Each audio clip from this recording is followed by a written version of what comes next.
Halo sahabatku yang dikasih di dalam Tuhan, jumpa lagi bersama saya John Sung, Jesus my Savior. Sahabatku dimanapun Anda berada, doa saya kiranya Anda semua dalam keadaan sehat selalu. Dan setiap yang menonton channel YouTube saya ini semakin mendapat pengertian dan pemahaman sehingga imannya menjadi dewasa, bisa membedakan mana yang benar dan mana yang salah. Sahabatku yang dikasih dalam Tuhan, video kali ini saya ingin memberi tanggapan, penjelasan. Karena beberapa follower saya tanya, Pak Jonsung bagaimana tuh tanggapan? Ada seorang pendeta, katanya terkenal, ketua sinode mengatakan preman-preman apologi Kristen katanya. Nah, pertama saya harus kasih tahu bahwa saya tidak pernah mengatakan bahwa saya apologet Kristen. Tapi saya adalah seorang hamba Tuhan yang memberitakan kebenaran firman Tuhan baik atau tidak baik waktunya. Jika iya katakan iya, jika tidak katakan tidak. Dengan jujur saya menyampaikan itu. Ya, jadi sahabatku dikasih di dalam Tuhan, saya akan masuk bagaimana menjelaskan dulu apa itu preman. Ya, preman pertama itu tidak menggunakan akal sehat. Mereka itu biasanya suka memakai emosi. Jadi setiap menghadapi situasi emosional. Dia tidak suka mengaktifkan akal sehat, berpikir dengan tenang, berargumentasi dengan baik, apalagi disuruh baca firman. No, tidak. Itu preman duniawi seperti itu. Kemudian preman tidak malu berbuat curang, tidak malu berbuat jahat, menipu, ya, rakus, ya. Dia santai saja melakukan itu. Kemudian preman suka memeras orang lain. Dia suka memeras orang lain, dia suka memaksa orang lain untuk memberikan uang kepadanya. Kemudian preman memperkaya diri sendiri. Dia pasti ingin ya dirinya yang paling kaya dan berkuasa. Dan kemudian preman tidak bertanggung jawab. Setelah dia menyelesaikan sesuatu, dia memaksa orang, dia berbuat jahat apa, nanti diminta pertanggungjawab, dia tidak berani memberi pertanggungjawaban. Nah, sahabat yang dikasih dalam Tuhan, itu ciri-ciri preman secara umum di dalam dunia ini. Nah, di dalam kekristenan, apakah ada istilah preman rohani, preman Kristen, apa segala macam? Sebenarnya di dalam Alkitab itu tidak ada pakai istilah preman, ya, tetapi itu dipakai oleh orang-orang duniawi, ya. Orang-orang duniawi lah yang memakai istilah preman. Nah, tetapi harus kita sadari dan kita akui bahwa di dalam kekristenan sendiri memang ada orang-orang yang saya sebutkan, ya, preman, ya, tanda kutip yang saya sebutkan di atas itu, gayanya seperti itu, yang tidak mengaktifkan akal sehat, memperkaya diri sendiri, yang berbuat curang, ya, yang tidak bertanggung jawab, yang memaksa orang memberi dan ada dalam kekristenan, ya, seperti itu. Nah, sahabatku dikasih di dalam Tuhan, sebagai orang Kristen, firman Tuhan menasihati kepada kita bahwa beritakanlah firman, siap sedialah baik atau tidak baik waktunya. Jadi seseorang yang memberitakan firman, seseorang yang mengajak orang lain untuk menyelidiki Alkitab, membaca ayat firman Tuhan, merangsang supaya jemaatnya itu senang, suka hal-hal rohani, baca firman, itu bukanlah seorang preman, tetapi orang hamba Tuhan yang tulus. Karena itu diperintahkan dalam 2 Timotius pasal 4 ayat 2 sampai 5. Beritakanlah firman, siap sedialah baik atau tidak baik waktunya, nyatakan apa yang salah, tegurlah dan nasihatilah dengan segala kesabaran. Jadi kita sebagai hamba Tuhan itu justru diperintahkan oleh Tuhan untuk melakukan itu. Jadi kalau hamba Tuhan yang tidak berani melakukan itu, yang selalu berkata ya semuanya sama, semuanya baik, tidak boleh menyatakan orang lain salah, tidak boleh menghakimi, itu bukan hamba Tuhan. Saya katakan itu adalah hamba iblis yang dipakai oleh iblis untuk menetralisir semua. Jadi garam yang asin itu dinetralkan sama dia, dibuat menjadi tawar, semuanya sama, semuanya baik. Jadi ini udah tidak mengaktifkan akal sehat, udah mematikan akal sehat. Karena akal sehat saya mengatakan pasti dong ada perbedaan antara satu Kristen dengan Kristen yang lain, antara satu gereja dengan gereja yang lain, apalagi antara satu agama dengan agama yang lain. Nah, kita harus jujur memberitakan itu, jangan bohongin umat, jangan bohongin jemaat. Ya semuanya sama, sama dalam apanya dulu, sama dalam pengajaran seperti apa.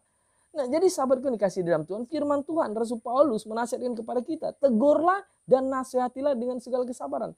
Saya cukup sabar, saya sangat sabar dengan memberitakan firman kepada banyak orang melalui channel YouTube saya dengan ratusan video yang saya buat dengan berbagai topik. Ya. Saya bukan menghakimi, menyampaikan firman Tuhan, menyampaikan sesuatu bantahan tidak senang kepada seseorang tanpa alasan, tetapi ada argumentasi di dalam kebenaran firman Tuhan. Yang saya tidak suka itu bukan pribadi orang itu, tetapi pengajarannya. Yang saya kritik itu pengajarannya. Kalau saya dengan pribadi manapun, agama manapun, suku manapun, saya baik semuanya. Tetapi yang saya kritik adalah pengajarannya, karena itu perintah firman. Jelas di sini bilang, Rasul Paulus berkata, tegurlah dan nasihatilah dengan segala kesabaran dan pengajaran. Jadi yang kita sampaikan itu pengajaran. Karena akan datang waktunya orang tidak dapat lagi menerima ajaran sehat, tetapi mereka mengumpulkan guru-guru menurut kehendaknya untuk memuaskan keinginan telinganya. Memang akan datang waktunya, tiba saatnya, sekarang ini sudah tiba di mana umat, di mana banyak orang hanya mau mendengarkan ya pengajaran yang menyenangkan telinga mereka, yang menyenangkan hati mereka, yang sesuai dengan keinginan mereka. Mereka tidak suka akan hamba Tuhan yang mengkritik hidup mereka, membenarkan hidup mereka, menyatakan bahwa mereka salah. Nah, demikian juga banyak pendeta-pendeta hari ini, ya katanya udah terkenal. Lalu apalah artinya itu terkenal kalau mati masuk neraka? Apalah artinya kaya raya kalau menipu umat akhirnya nanti masuk neraka? Sahabatku dikasih di dalam Tuhan, bertobatlah. Saya mau katakan kepada pendeta-pendeta yang katanya terkenal seperti itu. Saya tidak ada ingin terkenal, YouTube saya juga tidak ada dimonetasi, tidak ada tujuan untuk memperkaya diri sendiri, tidak ada tujuan untuk ya mendapatkan keuntungan. Saya menyampaikan pengajaran. Saya mau katakan bahwa sudah datang waktunya ini, sekarang ini, bahwa banyak orang hanya mengumpulkan guru-guru, ya, pendeta-pendeta yang menyenangkan telinganya. Yang tidak sesuai mereka anggap itu ekstrim, mereka anggap itu tidak benar. Sahabat yang dikasih di dalam Tuhan, lihat firman Tuhan selanjutnya apa? Mereka akan memalingkan telinganya dari kebenaran dan membukanya bagi dongeng. Tetapi kuasailah dirimu dalam segala hal, sabarlah menderita. Lakukanlah pekerjaan pemberita Injil dan tunaikanlah tugas pelayanan. Rasul Paulus nasihatkan agar kita tetap sabar, tetap setia melakukan penderitaan. Saya beberapa lama ini tidak live, tidak YouTube buat channel video karena beberapa waktu lalu rumah saya dibongkar oleh maling dan habis laptop saya 3 biji dan anak-anak saya punya habis dibongkar. Ya, kita sementara akhirnya stop. Ya, tidak buat video, tidak buat live itu. Dan sinyal juga tidak begitu baik. Ya oke lah, tidak apa, sabar. Ada tantangan, iblis berusaha melakukan berbagai cara untuk membungkam supaya kebenaran itu tidak disampaikan. Tapi puji Tuhan, ada beberapa juga pasti orang-orang yang mendengar firman Tuhan terberkati melalui channel YouTube saya. Saudara yang kasih di dalam Tuhan. Di dalam 1 Petrus pasal 3:15 juga dikatakan, tetapi kuduskanlah Kristus di dalam hatimu sebagai Tuhan dan siap sedialah pada segala waktu untuk memberi pertanggungjawab kepada tiap-tiap orang yang meminta pertanggungjawab dari kamu tentang pengharapan yang ada padamu, tetapi haruslah dengan lemah lembut dan hormat. Jadi ada saatnya kita itu disuruh diminta pertanggungjawaban dari orang-orang yang mendengar firman yang kita sampaikan, sehingga kita harus bertanggung jawab menjelaskan, ya, bertanggung jawab menyampaikan penjelasan sehingga mereka mengerti. Karena datang waktunya mereka minta pertanggungjawaban. Makanya kalau pendeta khotbah itu, kalau jemaat datang, ya, Pak, Bapak khotbah ini tentang begini-begini. Boleh nggak dijelasin mengapa begini? Nah, itu dia minta pertanggungjawaban. Sampaikan dong dengan baik, sampaikan dong dengan penuh kesabaran, tidak perlu marah. Banyak pendeta sedikit-sedikit berkata, oh jangan banyak tanya, beriman saja. Jangan main-main sama pendeta yang diurapi. Nah, itu omong kosong. Mereka tidak siap diminta pertanggungjawaban pengajaran iman yang ada pada mereka. Karena mereka banyak nipu-nipu, banyak tidak paham Alkitab. Nah, sahabat yang dikasih di dalam Tuhan, firman Tuhan menyuruh kita melakukan itu.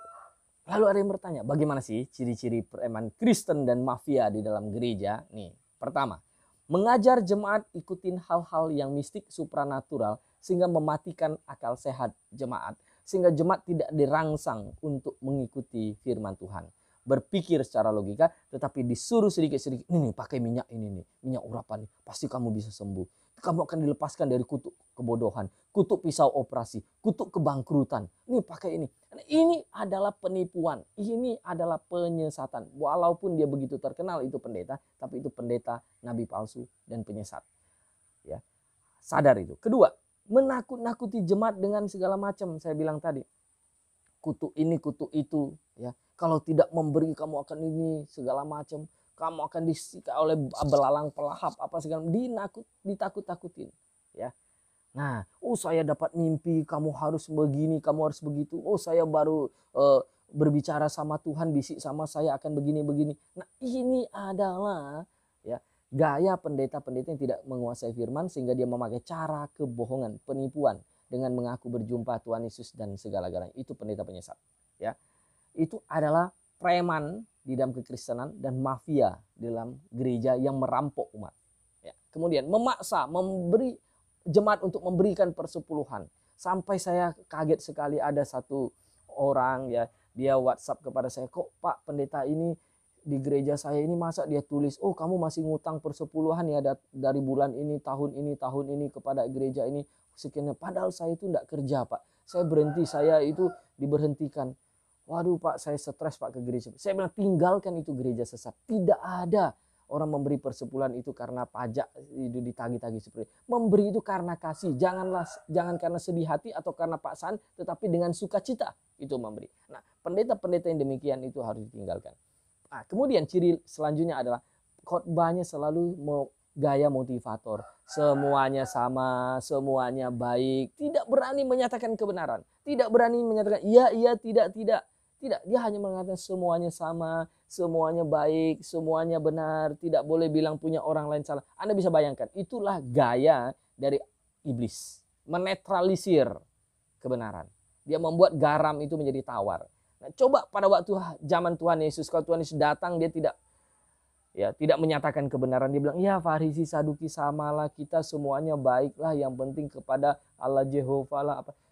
Bayangkan kalau Tuhan Yesus melakukan itu, kalau Yohanes Pembaptis melakukan itu.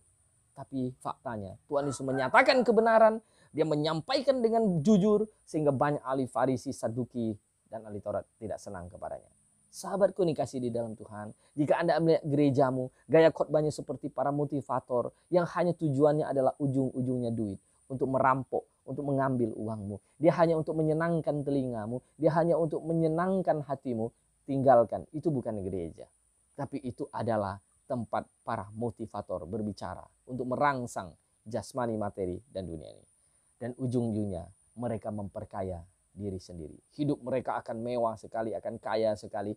Sedangkan jemaatnya dipaksa untuk memberi lebih. Dan mereka tidak pernah memberi. Sahabatku yang dikasih di dalam Tuhan, bertobatlah. Jauhilah preman-preman rohani dalam kekristenan. Tinggalkan gereja yang dikuasai mafia rohani. Bersama saya Johnson, Jesus, my Savior.